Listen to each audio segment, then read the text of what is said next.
George sing. You gotta get George. Call 762 all nines. Call now. You're unique. Your insurance should be too. Call Blanchard and Calhoun Insurance. From the station that's on your side, this is News 12 at 6 o'clock. It was another hot day here in the river region, and it will be feeling even warmer over the next few days. First Alert meteorologist Anthony Carpino is standing by with a look at your forecast. Plus, thousands of people from California to Washington, D.C. rallying around calls for national gun reform after multiple mass shootings in just the last couple of weeks. March for Our Lives is an organization calling for Congress to pass more gun regulation laws. Happening now, people are gathering at the Unitarian Universalist Church of Augusta on Walton Way Extension, where a local march is just getting started. Here's a live look at that event right now. This march returns after 2 years of being off during the pandemic and features memorials to local gun violence victims, including Arbery Anthony. And national gun violence victims are also taking part and being remembered, like the children in the Uvalde school shooting. It comes after gun violence has impacted many people locally and across the nation. We spoke to the local organizer earlier this week who says it's a chance for community members to step up and use their voice to speak up against violence. Once we band together and we're showing, hey, it's time out for this. Enough is enough. We demand action right now. Our voices will be heard. And we have a lot of common issues that we're asking for as we're coming up against this gun violence prevention. We've got to do something. That march is starting at the Unitarian Universalist Church, and marchers will walk down Walton Way. There will also be a candlelight vigil beginning at 8 p.m. George says anyone who cannot attend the march but wants to have their voice heard, well, they're encouraged to call their legislators and ask them to take action to end gun violence. And of course, Augusta isn't the only city marching for justice after so much gun violence. Tens of thousands and more than 400 cities are also holding marches of their own. CBS correspondent Natalie Brand is in Washington at the March for Our Lives rally there.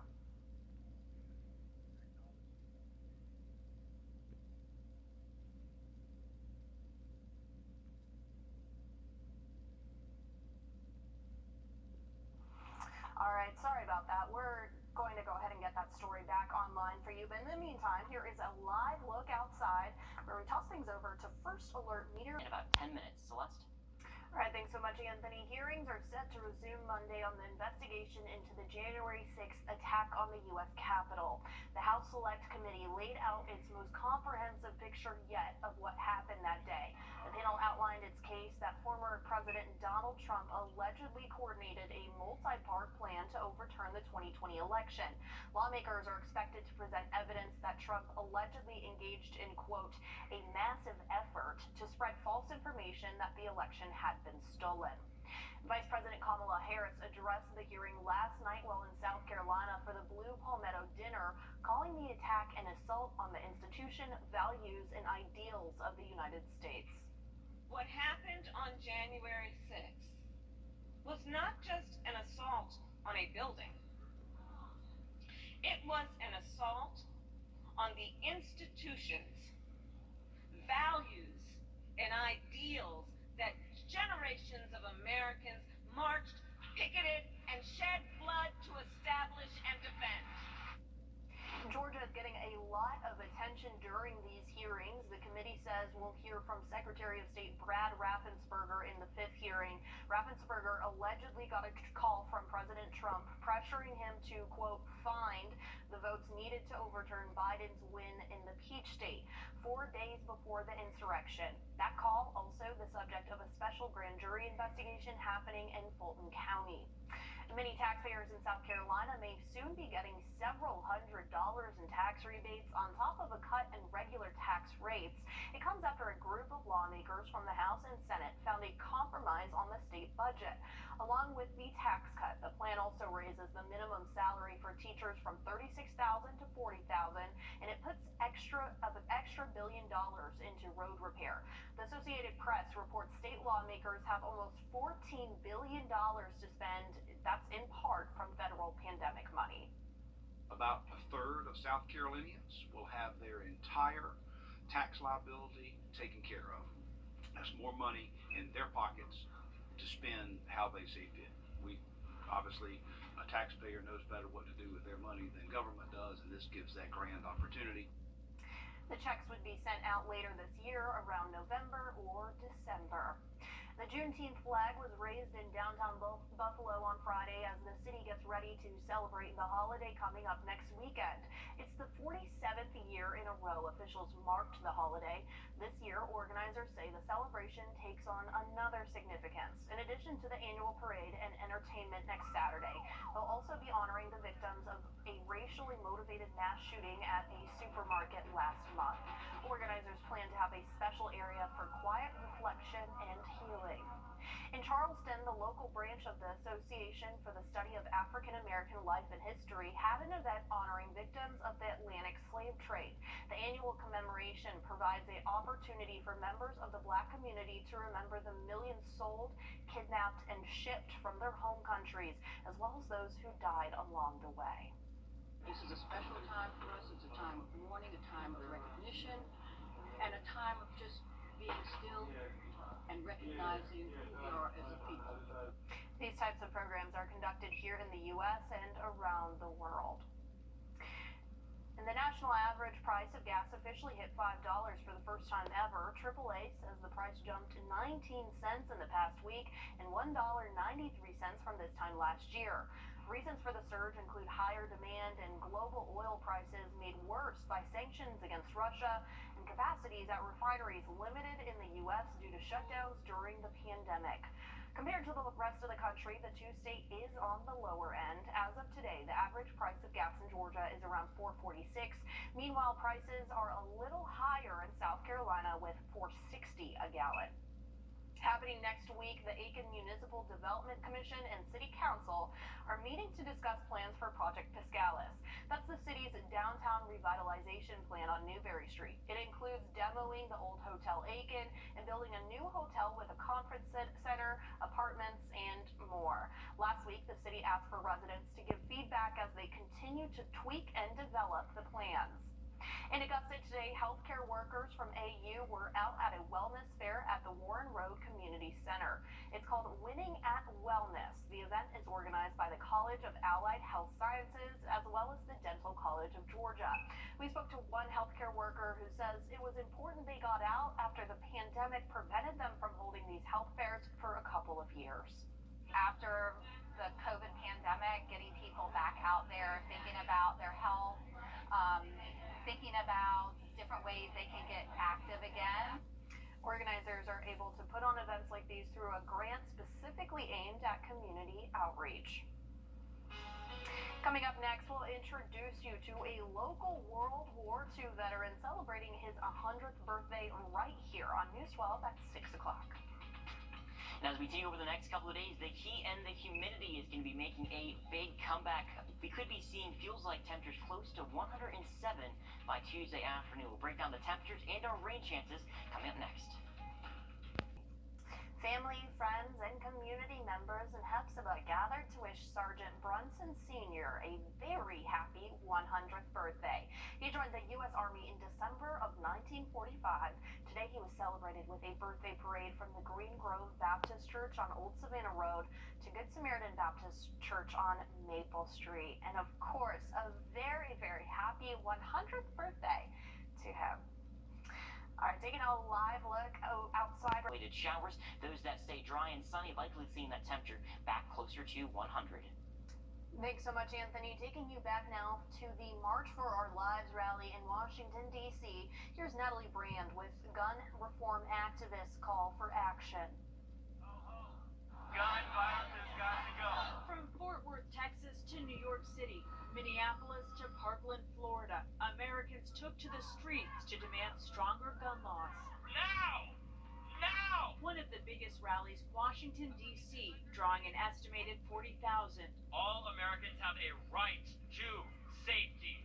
The first March for Our Lives took place in 2018 after the massacre at Marjorie Stoneman Douglas High School in Parkland, Florida. Jay Doyle's son survived the shooting. He was there that day. He ended up being locked in a closet for 90 minutes. The entire Doyle family traveled to D.C. for the original march.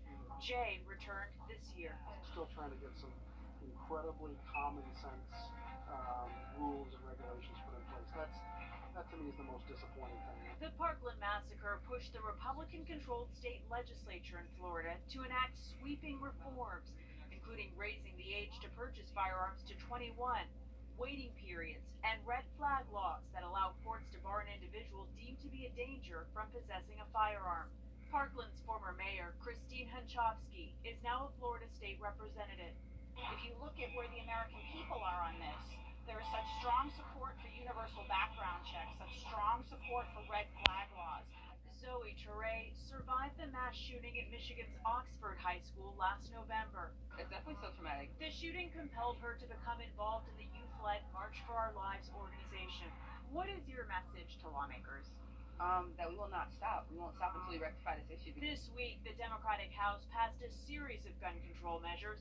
They are not expected to pass the evenly divided Senate, but negotiations continue on a more narrow set of reforms. Advocates here say action is long past due. Natalie Brand, CBS News, Washington. Coming up, tourists eagerly wait for a rare flower to bloom, hoping to get a whiff of its scent. The weird part is they're actually hoping it doesn't smell good. We'll explain next. Authorities in Atlanta are trying to crack down on people shining lasers up at pilots. This is the view from the cockpit where Gwinnett police were flashed by a green laser in their police helicopter. Within seconds, though, advanced tech on board led police to the man with that laser. Air crews relayed the information to ground crews who made the arrest.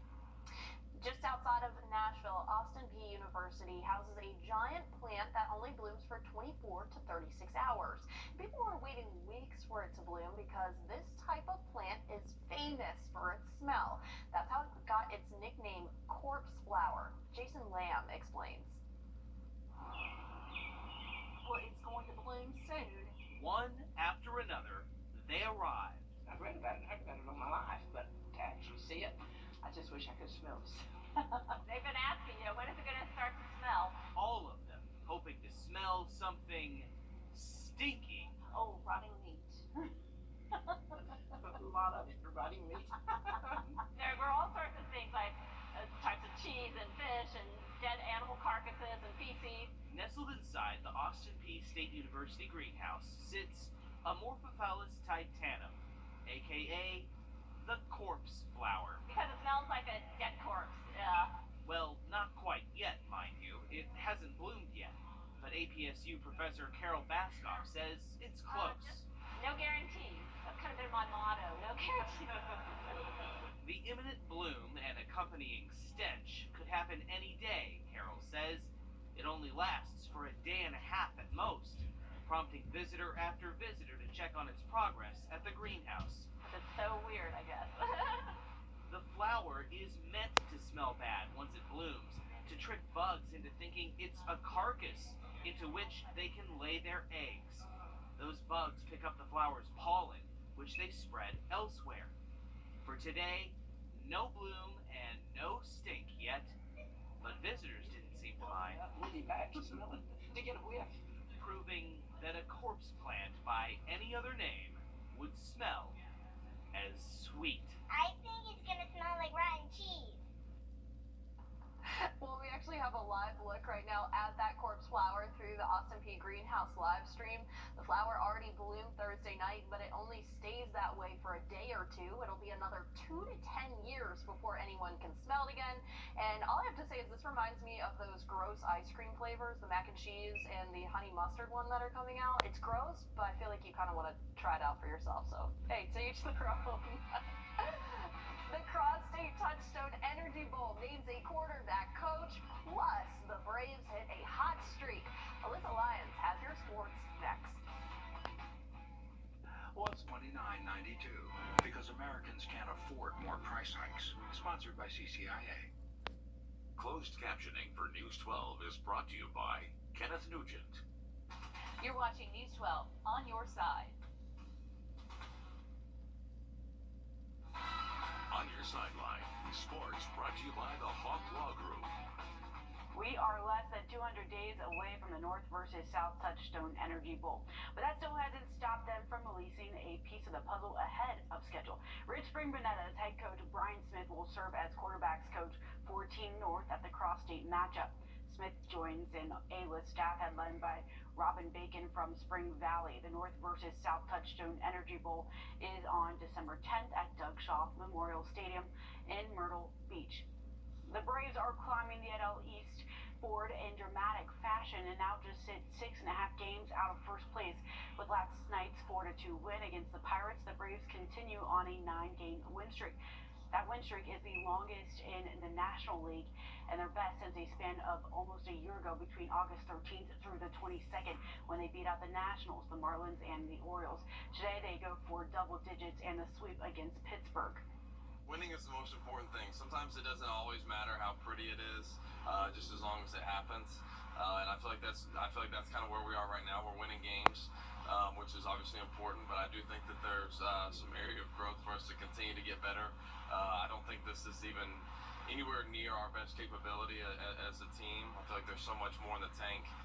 Braves and Pirates each went 2 for 2 in the first with a pair of doubles in the top of the fifth. Pirates sit just 4-2 above the Braves heading into the bottom of the seventh. Well, just before we go, Ian Happ hits a line drive to center, but will Aaron Judge make it? Yes, he will. Hey, Anthony, you think that you could do that? Tough for me, Alyssa. I definitely have to go for the reach, and I'd probably end up missing it. So Leave it to the pros. Fingers crossed. I'm fingers crossed. We'll give it a shot. We'll see how it goes. But guys, we're going to be talking about some very warm temperatures as we go through portions of next week. Highs near 100 by Tuesday. We'll keep the chance for a few isolated showers pretty much every single day, and heat index values likely closer to 105 to about 110 as we go through Tuesday afternoon as well. Hey, thanks so much for joining us. We are back at it at 11 o'clock. Me, Alyssa, and Anthony are here with your sports, news, and weather. We can't wait to see you then. Bye-bye.